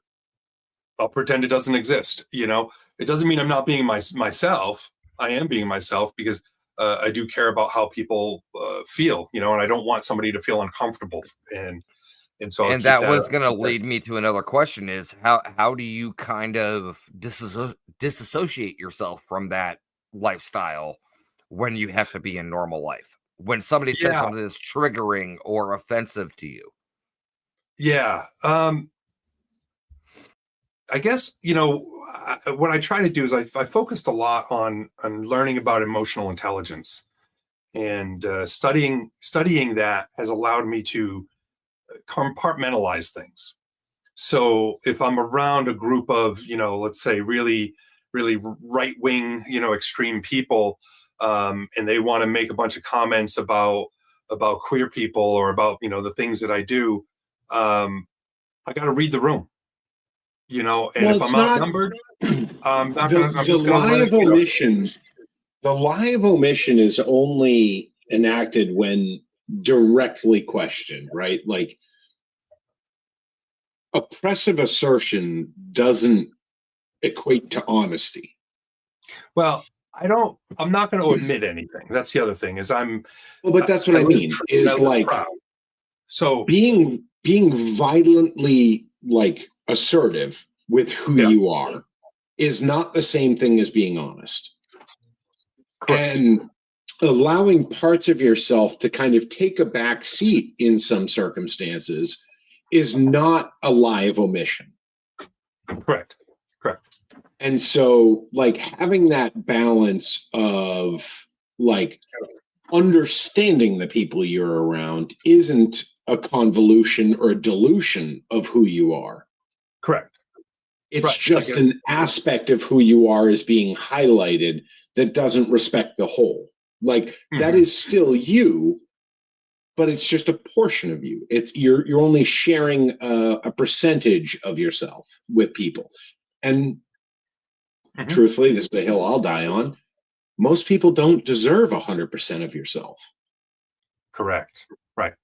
So, And that's the thing I try to think about is like when I'm encountering somebody that's, really anti what I'm doing, they don't deserve to see the full me, and they don't deserve my energy. They're not owed my energy. And so what I mean by that is I would prefer to just ignore them and walk away, rather than try to get all worked up and try to correct their behavior, which I'm not going to ever do or ever be able to do. right. They're not worth me spending the energy to try to do that anyways. Well, and I think so I move on. When you find yourself, right, like you come a lot easier to the point of identifying the insecurities of others. And so you asserting yourself and attempting to convert their thinking or attempting to justify your existence in their perspective isn't necessarily a justification of yourself, but an attempt to overcome the insecurities that they inherently have. Because the rejection of another is just the manifestation of an insecurity of the self. Correct. Right. And so the idea that we're out here and we have to try and change other people is just this kind of wildly egregious assumption of responsibility. Like, no, we're out here and we are obliged to be ourselves. And if that inadvertently changes someone else, or if that, secondarily or passively changes someone else, then that's amazing. But being yourself shouldn't come with the responsibility of changing the perspective of others. Yeah. Okay, Paul. With the show getting ready to hit an hour and 45 minutes, which we always go over, which is great because, like Ian said, I love this time spot because there's no one after us, so we can go over. What would anybody listening or anybody that's going to listen to this podcast, what is a piece of advice you can give them for living their authentic self, of being who they truly are and how they actually feel? Yeah, my biggest advice there is do it in steps. Do it slowly. Feel like you gotta jump to being 100% authentic all the time, like I am. That wasn't a direct jump. For me, the process took a good 5 to 6 years, to be honest. When I started the process to where I am today, it's about 5 to 6 years. So it's not something like that. And I think a lot of people tend to think about it like I need to flip a switch and just be authentic. And that feels like you're jumping off of a cliff, right? And so you don't want to do that. And that prevents people from doing that, because things are going to change in your life. Like I said earlier, being your authentic self is taking some people away. And so the fear of pushing people away immediately is really big. So don't do that. Start slowly, start small, take baby steps towards this. Look online. There's easy ways to meet online, people who are doing these things or get around them. For example, there was this older couple that came to my festival last year, and they said they were following me for 2 years online before they finally got the nerve to come to the event. And they did, and they said it just changed their whole life. But it took them a while to get to there, and that's fine. Everybody is on their own path. Don't compare yourself to anybody else. Don't try to be what anybody else is being. Just be yourself, and you'll get there. You'll get there eventually. That's amazing advice to give to people, because you know what? I was in that spot before myself, and I'm not saying that I'm not living life authentically. I am, but there's also still things that I'm still working towards of like, okay, I can't say that yet. Yep. Kind of thing. That's natural. Like I said, it took me about 5 to 6 years. And there was definitely times in there where I was not comfortable talking about it to anybody really, unless they were people that I knew were already into those things, and that was for years like that. So it's a process. It's a process, and everybody's on their own path. But it's a process you won't regret. I'm 7 years in personally. Like I'm 7 years in, and I'm still dealing with like the child pettiness, right? Like I'm still like actively, like every now and again, like when I see someone that irritates me, I will highlight how little they're being themselves in the moment. Yeah. And so like there's definitely an area of growth for me in that space, right? Like, yep. Like, yes, I do go with reckless abandon, but I would say that like I'm probably a more volatile version of living your authentic self than Paul is, right? Like there's still a lot of significant growth that I have to do to bring peace to that kind of behavior, right? Like, because there is still that agent of chaos nature of it, and that's my comfort zone, which probably shouldn't be. It's disruptive, and it's intentionally disruptive, and it probably stems from a need to, if I'm uncomfortable, you all get to be uncomfortable too, kind of place, right? Yeah. Yep.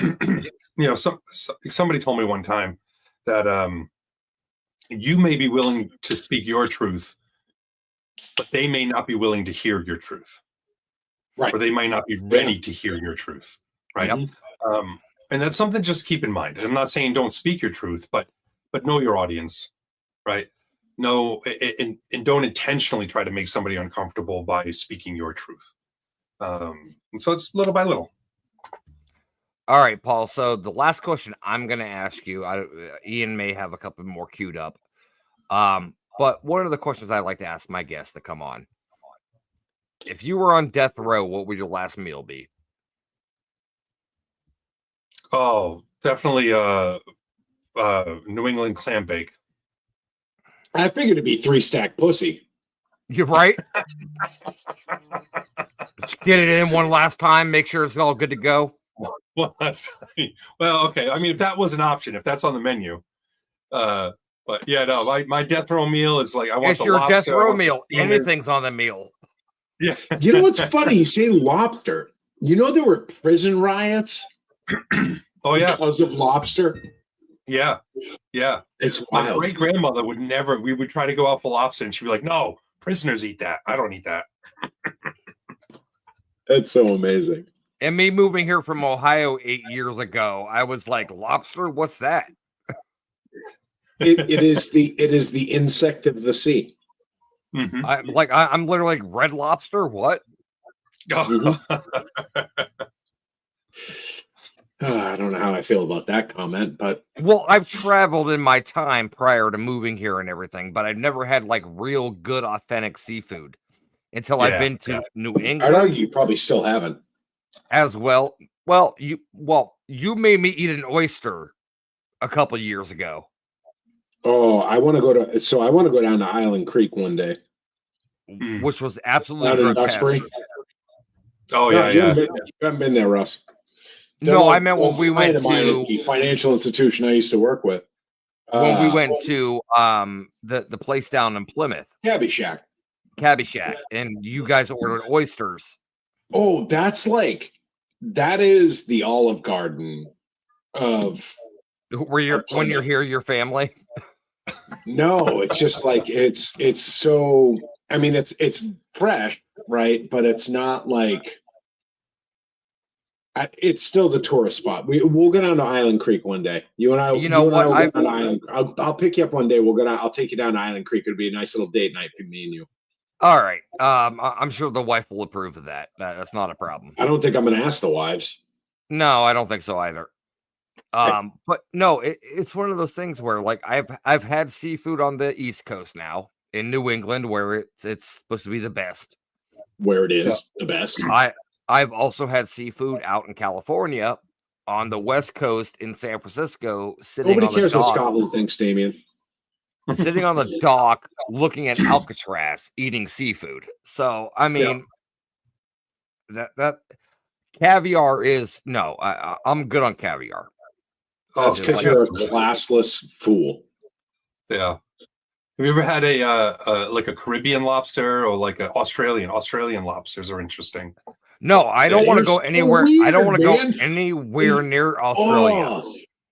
No, no, Russ. I've had Australian lobster in Boston. It's a different species. Like it's There's no claws.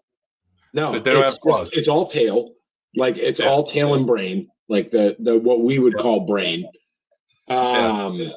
It's different texture. Like it's very different texture. Yeah.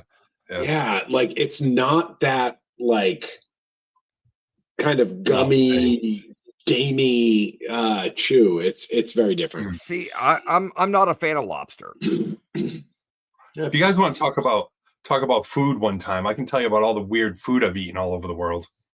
I've eaten some really strange stuff. You know what's weird is we got 8 minutes left in Boston. I used to do the food conventions in Boston. I've had live octopus. Oh yeah, live octopus is easy. Well, no. It's not easy. All right, Paul, because you have to kill it before it kills you. Like it's an actual like. Well, so Russ, you take the 2 chopsticks, right, and you jam it up its sinkhole, and then you wrap the tentacles around the chopsticks, and then you fire it into your mouth, and you have to chew it to death before it locks itself around your airways. Yeah, it's adventurous. It's a fight. It's a fight. Okay, so we got 7 minutes left now. Okay, Paul, shoot out some of the weirdest food you've eaten across your travels. Oh, century eggs. Century eggs. I so wanted to try century egg. Yeah. They actually taste way better than they look. Okay. It tastes like a concentrated egg flavor, and it's very salty. Okay. Well, I mean, it would be, right? Yeah. Like. Yeah. But one of the weird you know things what a that I've century eaten egg recently, is? I do. Okay. You do? Yeah. They're rotted. I know. That's why I was kind of just like over here. Yep. The egg white is now a translucent black, and the egg yolk is like a translucent green. Yeah. And I still wanted to try one. Yeah. I ate Get one that only shows up on black light.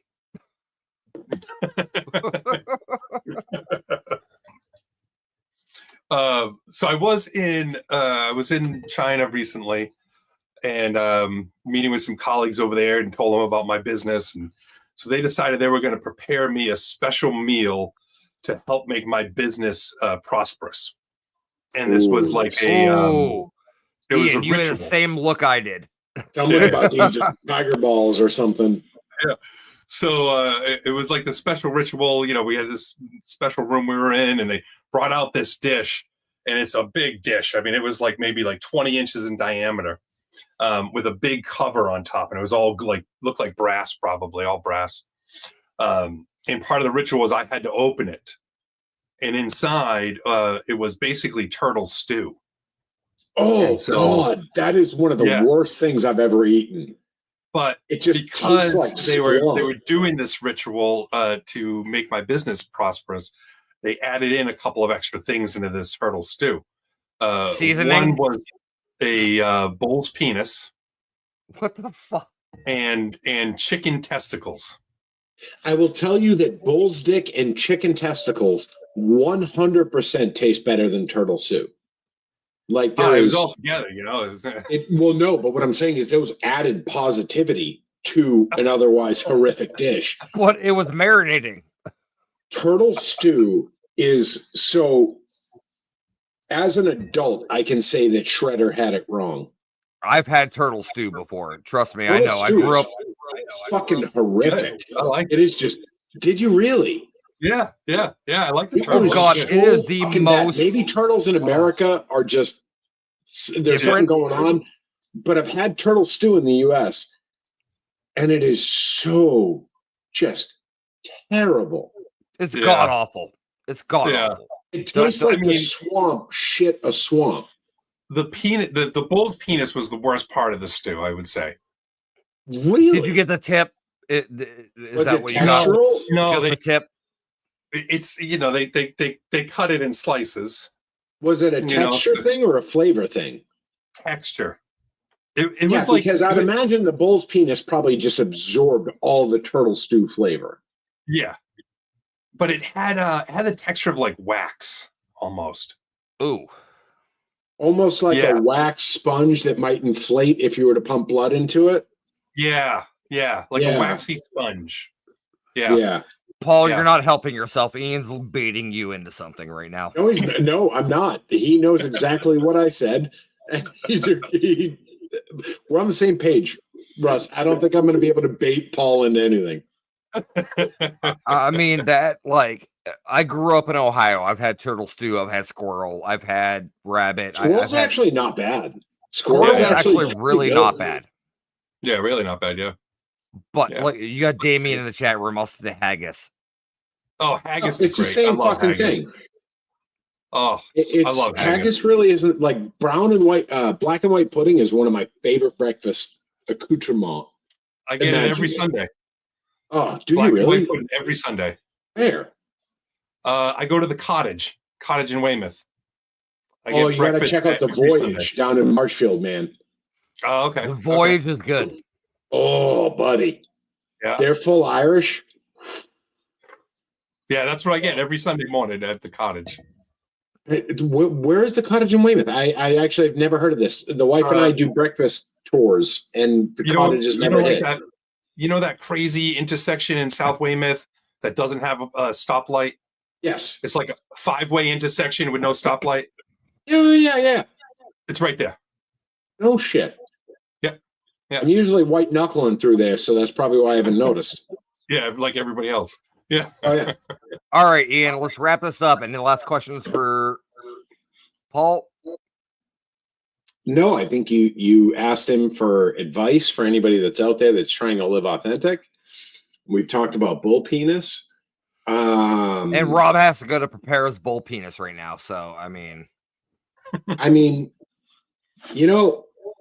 Rob, I got to say, if you're going to take a bull penis, you really should prepare it. You really should. Yeah. Because you could do some significant damage if you don't prepare appropriately.